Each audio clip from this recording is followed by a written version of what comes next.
اسے بچپن سے ہی مذہب سے لگاؤ تھا، اسی وجہ سے آتش کدہ کو دہکانے کی ذمہ داری اس نوجوان کے سپرد کر دی گئی۔ مگر ایک دن جب اس نے عیسائیوں کو عبادت کرتے دیکھا تو اسے لگا یہ دین اس کے دین سے بہتر ہے۔ یہیں سے شروع ہوتی ہے پیاس کی ایک ایسی کہانی جس کی ابتدا تو فارس کے شہر اصفہان سے ہوتی ہے، مگر اس کا اختتام عرب کے شہر مدینہ میں ہوتا ہے۔ ویزیبل انفوٹینمنٹ میں خوش آمدید، میں ہوں حسام الرحمن، اور آج ہم آپ کو ایسے نوجوان کی کہانی سنانے جا رہے ہیں جسے تاریخ سلمان فارسی کے نام سے جانتی ہے۔ ان کی کہانی ہم انہی کی زبانی سنتے ہیں۔ سلمان فارسی کہتے ہیں کہ میں اصفہان کی ایک بستی کا رہنے والا ایرانی نوجوان تھا۔ میرے والد گاؤں کے زمیندار تھے، کافی مالدار اور سماجی لحاظ سے بھی بلند مقام کے مالک تھے۔ مجھ سے شدید محبت کی وجہ سے مجھے اپنی آنکھوں کے سامنے ہی رکھتے اور گھر سے باہر بھی نہ نکلنے دیتے۔ ایک روز میرے والد نے اپنی کسی مصروفیت کی وجہ سے کھیتوں پر نگرانی کے لیے مجھے جانے کو کہا۔ اب والد کی ہدایت پر میں گھر سے نکلا۔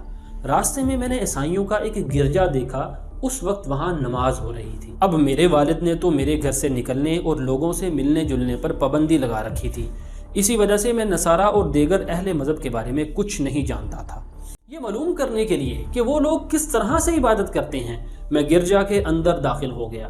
اب ان کی عبادت اور نماز کا طریقہ مجھے بے حد پسند آیا اور میرے دل کے اندر اس مذہب سے رغبت پیدا ہو گئی، اور میں غروب آفتاب تک ان لوگوں کے ساتھ ہی رہا۔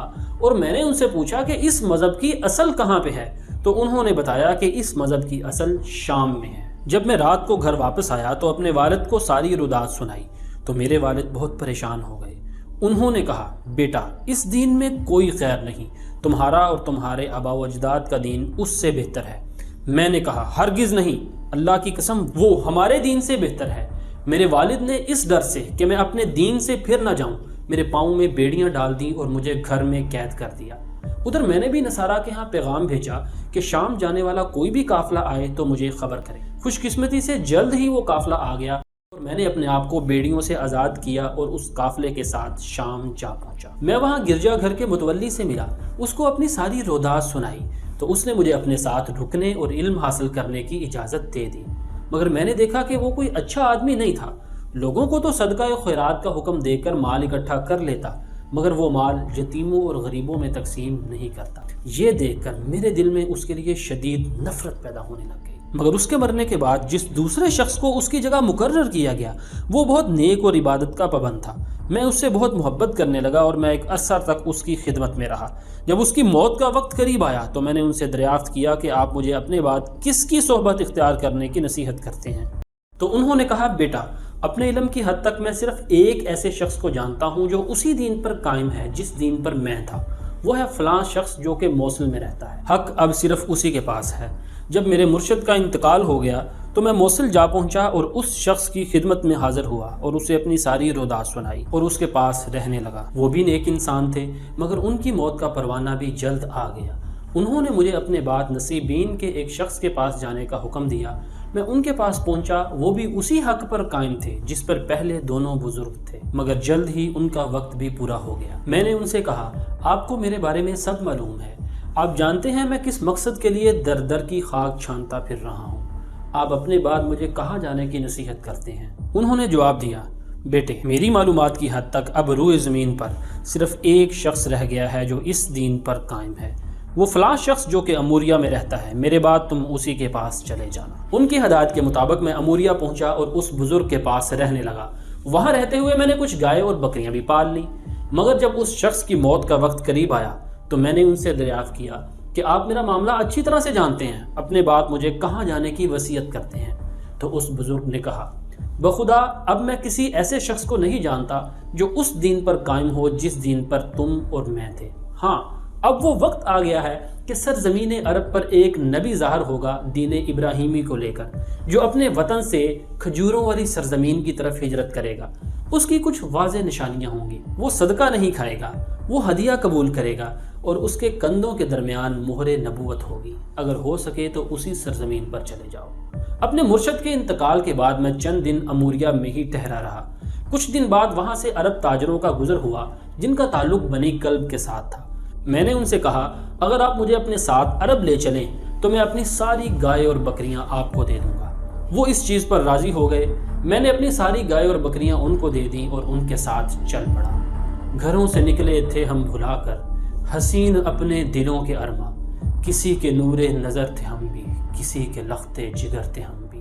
جب قافلہ مدینے اور شام کے درمیان پہنچا تو انہوں نے میرے ساتھ غداری کی اور مجھے غلام بنا کر ایک خیبر کے یہودی کے ہاتھوں فروخت کر دیا، اور اب میں ایک غلام کی حیثیت سے اس کی خدمت کرنے لگا۔ کھجوروں کی وجہ سے مجھے لگا شاید یہ وہی سرزمین ہو، مگر کچھ عرصہ بعد بنو قریظہ کا ایک یہودی آیا اور مجھے خرید کر اپنے ساتھ یثرب لے گیا۔ میں نے وہاں کھجوروں کے پیڑ دیکھے جن کا ذکر اموریہ والے بزرگ نے کیا تھا۔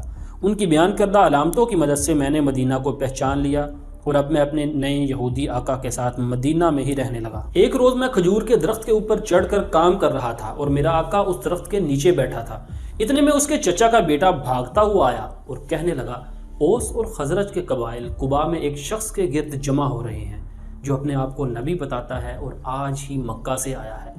یہ سن کر میرے اوپر بخار کسی کیفیت طاری ہو گئی، میرا جسم کانپنے لگا اور مجھے لگا جیسے میں شاید اپنے آقا کے اوپر گر پڑوں گا۔ شام کو میں نے کچھ کھجوریں اکٹھی کی اور پیغمبر اسلام کی خدمت میں جا پہنچا اور عرض کیا، مجھے معلوم ہوا ہے کہ آپ نیک آدمی ہیں، آپ کے ساتھ کچھ غریب ساتھی ہیں، یہ کچھ صدقے کی کھجوریں ہیں، قبول فرمائیں۔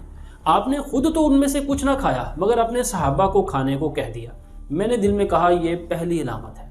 جب آپ مدینہ تشریف لائے تو میں دوبارہ آپ کی خدمت میں حاضر ہوا اور عرض کیا کہ اس دن آپ نے صدقے کی کھجوریں نہیں کھائیں، یہ کچھ کھجوریں ہیں ہدیتاً میں پیش کر رہا ہوں، قبول فرمائیں۔ آپ نے خود بھی کھائیں اور اپنے صحابہ کو بھی دیں۔ میں نے دل میں کہا یہ دوسری علامت ہے۔ تیسری بار جب میں آپ کی خدمت میں پہنچا تو آپ بقیع میں اپنے کسی صحابی کی تدفین میں شریک تھے۔ آپ کے جسم پر 2 چادریں تھیں۔ میں نے آپ کو سلام کیا اور آپ کے پیچھے کی طرف آ گیا۔ جب نبی صلی اللہ علیہ وسلم نے میری نظر اپنی پشت پر دیکھی تو میرا مقصد سمجھ گئے اور اپنے کندھوں سے کپڑا ہٹا دیا۔ میں نے اس مہر نبوت کو دیکھا اور بے ساختہ چومنے لگا اور میری آنکھوں سے آنسو بہنے لگے۔ نبی صلی اللہ علیہ وسلم نے پوچھا کیا معاملہ ہے؟ تو میں نے اپنی ساری رودات سنائی، جس کو سن کر آپ مسرور ہوئے اور اس بات سے خوش ہوئے کہ آپ کے اصحاب نے میری زبان سے میری تلاش حق کی داستان سن لی۔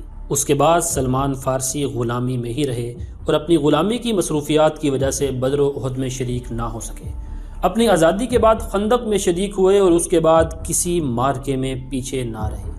سلام ہو سلمان فارسی پر جس روز وہ تلاش حق کے راہ میں در بدر کی ٹھوکریں کھانے کے لیے اٹھ کھڑے ہوئے، اور سلام ہو ان پر جس روز وہ حق سے آگاہ ہوئے، اور سلام ہو ان پر جس روز وہ مرے اور جس روز زندہ کر کے دوبارہ اٹھائے جائیں گے۔